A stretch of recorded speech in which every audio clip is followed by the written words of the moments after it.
Hello students, good evening to all of you. So current affairs जून से लेकर के अक्टूबर तक के महीने के लेक्चर सीरीज़ के करंट अफेयर सीरीज़ के लेक्चर नंबर 2 में आपका स्वागत है।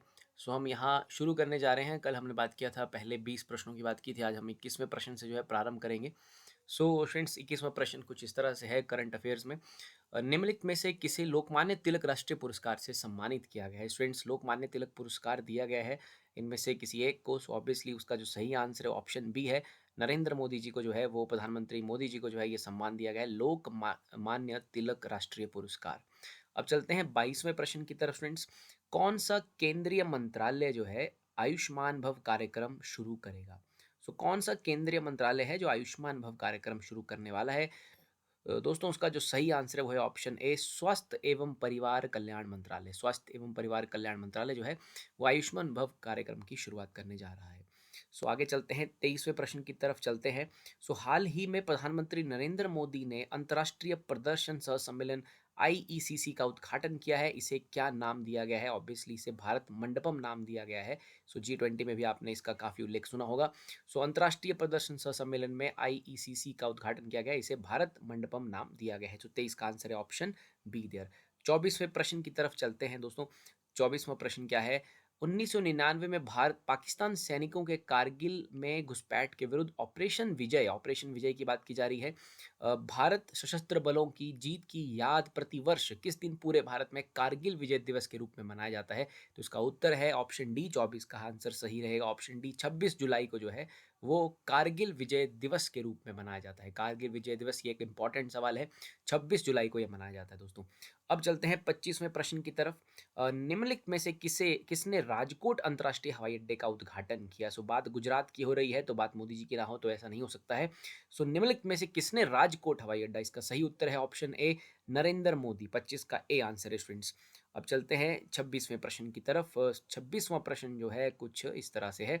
हाल ही में लोकसभा ने वन संरक्षण संशोधन विधेयक 2023 पारित किया हुआ है, और सह विधेयक किस, या यह बेसिकली यहाँ यह विधेयक रहेगा, यह विधेयक किस वर्ष के वन संरक्षण अधिनियम के कुछ प्रावधानों में संशोधन करता है?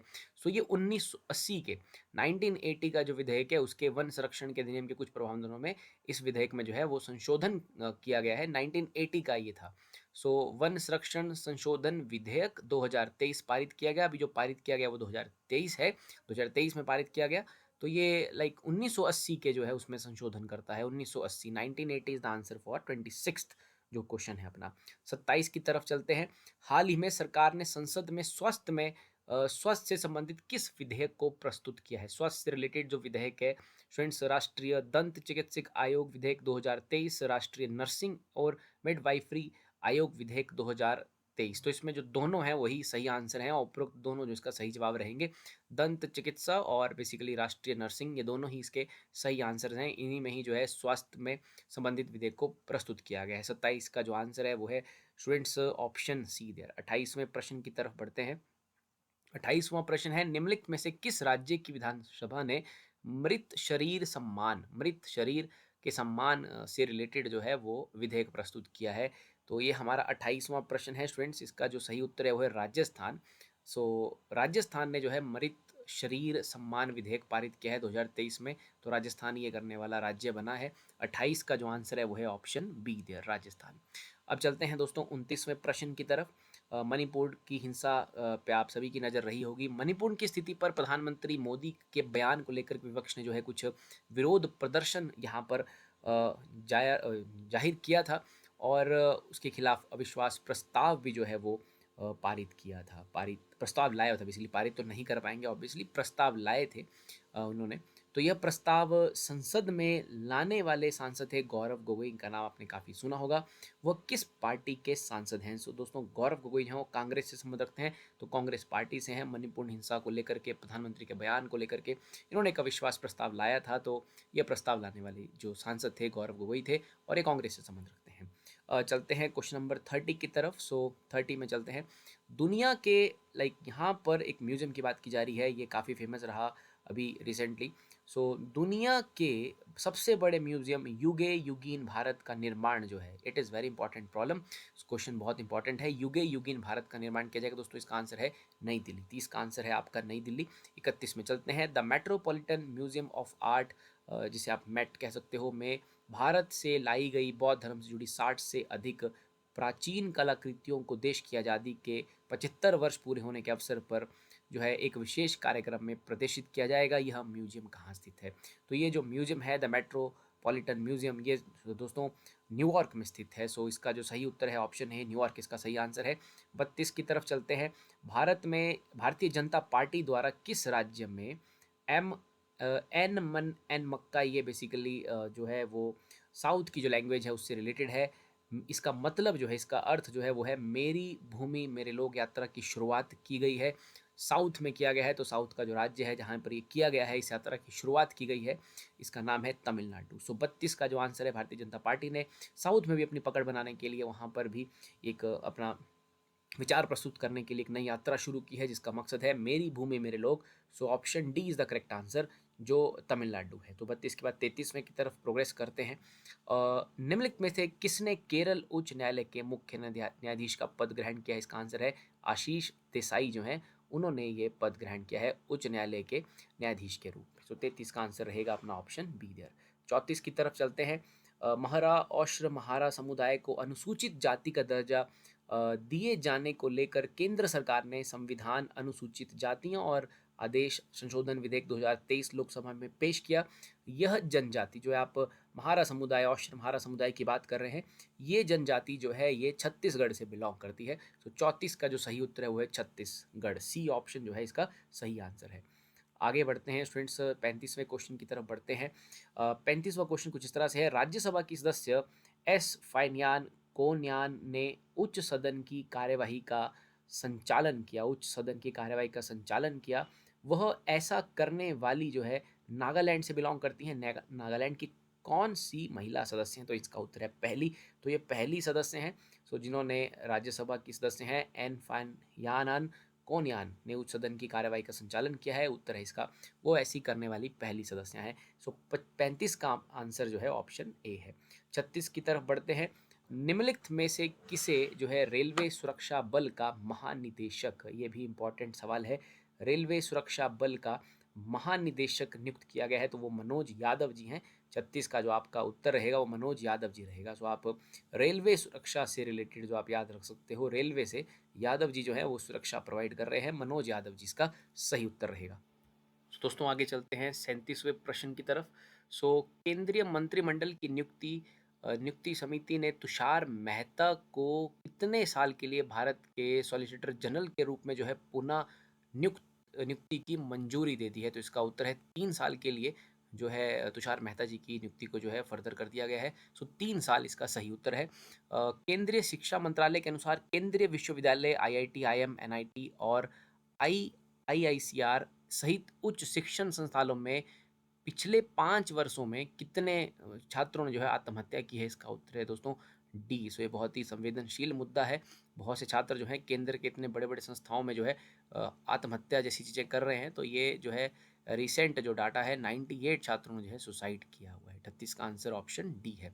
चलते हैं 39वें प्रश्न की तरफ। भारत के अनुसार 8,330 भारतीय विभिन्न देशों की जेलों में बंद हैं। इन कैदियों की सर्वाधिक संख्या किस देश में? उसका उत्तर है संयुक्त अरब अमीरात। 39 का ए आंसर है। संयुक्त अरब अमीरात में जो है दोस्तों भारत के सबसे ज़्यादा कैदी हैं। तो ये एक इम्पॉर्टेंट सवाल हो सकता है, संयुक्त अरब अमीरात। 40 की तरफ चलते हैं। किस राज्य केंद्र शासित प्रदेश ने मोबाइल दोस्त ऐप लॉन्च किया है? मोबाइल दोस्त ऐप लॉन्च करने वाला जो पहला राज्य है वो है जम्मू कश्मीर। सो 40 का सही उत्तर रहेगा जम्मू कश्मीर। जम्मू कश्मीर ने ये मोबाइल दोस्त ऐप लॉन्च किया है। 41 की तरफ चलते हैं। हाल ही में रक्षा मंत्रालय ने भारतीय नौसेना के लिए कितने राफेल लड़ाकू विमानों की खरीद को मंजूरी दी है? तो वायुसेना ने जो है वो 34 विमान। सो आई थिंक यहाँ पर जो थोड़ा सा संशय मुझे है, इसमें आई थिंक ये 26 विमान जो है, 26 विमान माफ़ कीजिएगा, 26 विमानों की जो है वो खरीदारी करने की मंजूरी दी है। भारतीय रक्षा मंत्रालय ने नौसेना को जो मंजूरी दे के रखी है कि आप 26 जो है वो लड़ाकू विमान खरीदेंगे। सो 26 41 का जो आंसर है वो 26 है दोस्तों, 26। आगे चलते हैं, 42वें प्रश्न की तरफ चलते हैं।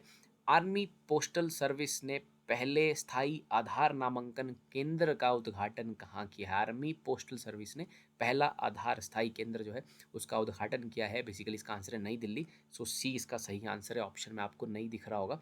सो बेसिकली इसमें नई दिल्ली जो है इसका सही उत्तर है। 42 का जो है वो सी आंसर है दोस्तों। 43 की तरफ चलते हैं। वर्ष 2024 में फिल्म फेयर पुरस्कारों के 69वें संस्करण का आयोजन किया जाएगा। तो ये आयोजन किया जाएगा दोस्तों गुजरात में। 43 का आंसर जो है ऑप्शन बी है, गुजरात में आयोजित किया जाएगा वर्ष 2024 में फिल्म फेयर पुरस्कारों का 69th जो संस्करण है उसका आयोजन गुजरात में किया जाएगा। 44 की तरफ चलते हैं। 44th क्वेश्चन की तरफ आगे बढ़ते हैं स्टूडेंट्स। सो 44th क्वेश्चन में निम्नलिखित में से किसे फिर से भारत का सॉलिसिटर जनरल के रूप में नियुक्त किया गया? ऑब्वियसली आपने ऊपर पढ़ लिया, इसका उत्तर था तुषार मेहता जी को नियुक्त किया गया है। सो ऑप्शन ए इसका सही आंसर है। दोस्तों आगे चलते हैं 45वें प्रश्न की तरफ। हम जो है वो 44 क्वेश्चन जो है वो डिस्कस कर चुके हैं। 45वें की तरफ आगे बढ़ते हैं। निम्नलिखित में से किस शहर में राष्ट्रमंडल संसदीय संघ सीपीए भारत क्षेत्र के 20वां वार्षिक सम्मेलन जो है वो शुरू हुआ है? वो शिलोंग में हुआ है। 45 का आंसर है शिलोंग। सो जो राष्ट्रमंडल संसदीय संघ का जो सम्मेलन 20वां प्रारंभ हुआ है वो शिलोंग में हुआ है। सो आगे चलते हैं। 14 जुलाई 2023 को चंद्रयान 3 मिशन लॉन्च किया गया। इस योजना का निदेशक कौन था? ये बहुत ही इंपॉर्टेंट सवाल है और कई पेपर्स में आने वाला है। इसका आंसर है सोमनाथ जी जो है इसके निदेशक थे। सो 14 जुलाई, आप डेट भी याद रखिए, जो डेट भी इंपॉर्टेंट है, 14 जुलाई 2023 यहाँ पर रहेगा दोस्तों। चंद्रयान 3 मिशन तीसरा मिशन था, तो इसके निदेशक थे सोमनाथ जी। 47वें प्रश्न पे चलते हैं। निम्नलिखित में से किस राज्य में वन टैप वन ट्री अभियान की शुरुआत की गई है? उसका उत्तर है उत्तर प्रदेश। सो उत्तर प्रदेश में one tap one tree. So C is the correct answer. Uttar Pradesh आप याद रखिएगा वन टैप से। So it is Uttar Pradesh. 47 का उत्तर जो है वो उत्तर प्रदेश। आगे चलते हैं 48वें में। निम्नलिखित में से किसे एसबीआई कार्ड का प्रबंध निदेशक एवं मुख्य कार्यपालक नियुक्त किया गया है? तो इसका जो उत्तर है वो है अभिजीत चक्रवर्ती। ऑप्शन बी जो है इसका सही उत्तर है 48 का। अभिजीत चक्रवर्ती जी को जो है एसबीआई कार्ड का प्रबंध निदेशक, कार्ड से रिलेटेड जो है अपने अभिजीत जी हैं, अभिजीत चक्रवर्ती। 49th पे चलते हैं। सो एक अधिसूचना के अनुसार केंद्र की अखिल भारतीय सेवाओं में कार्यरत एकल पुरुष भी महिला कर्मचारियों की तरह अपने बच्चों की देखभाल के लिए सेवा के दौरान कितने दिनों की छुट्टी ले सकेंगे? सो ये केंद्र की अखिल भारतीय सेवाओं में कार्यरत एकल पुरुष जो भी महिलाओं की तरह छुट्टी ले सकते हैं। इसका उत्तर है 730 दिन। 49 का जो है डी आंसर है, 730 दिन की वो छुट्टी ले सकते हैं। सो अगले प्रश्न की तरफ चलते हैं। अगला प्रश्न काफ़ी हैरान और मतलब काफ़ी दुख देने वाला प्रश्न है, काफ़ी एक सैड समझ लीजिए आप इस बात को। चाइल्ड ट्रैफिकिंग इन इंडिया से रिलेटेड ये सवाल है।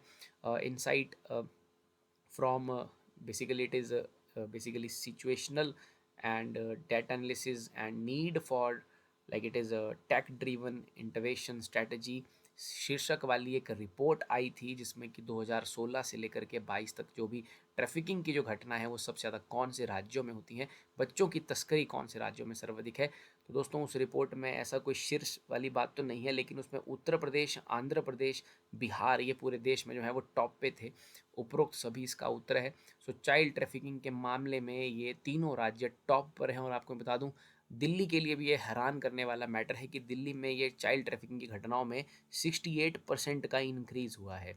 और यहाँ पर ये जो रिपोर्ट आई है ये आपने सुना ही होगा, कैलाश जी जो हैं, कैलाश त्यागी जो है नोबेल पुरस्कार विजेता हैं, उनकी जो संस्था है और उन्होंने दूसरी संस्थाओं के साथ मिलके जो इस रिपोर्ट को तैयार किया है, बच्चों के लिए काम करते हैं। तो दिल्ली में 68% इंक्रीज़ हुए हैं चाइल्ड ट्रैफिकिंग के मामले। सो ये काफ़ी डराने वाली चीज़ है। बट ये राज्य जो है उसमें टॉप लिस्ट में है, उत्तर प्रदेश, आंध्र प्रदेश और बिहार। साथ ही में यहाँ पर जो राजस्थान है, राजस्थान का जो जयपुर शहर है, जयपुर शहर इस मामले में टॉप पर चल रहा है। शहरों की बात की जाए तो जयपुर टॉप में है। और अगर लाइक राज्यों की बात की जाए तो ये 3 राज्य, आंध्र, उत्तर और बिहार। सो काफ़ी हैरान करने वाली खबर है। और आई थिंक ये एक दाग भी है किसी भी देश के ऊपर जहाँ पर चाइल्ड ट्रैफिकिंग जैसी चीज़ें की जाती हैं। सो इन्हीं चीज़ों के साथ, इन्हीं प्रश्नों के साथ धन्यवाद। जय हिंद, जय भारत।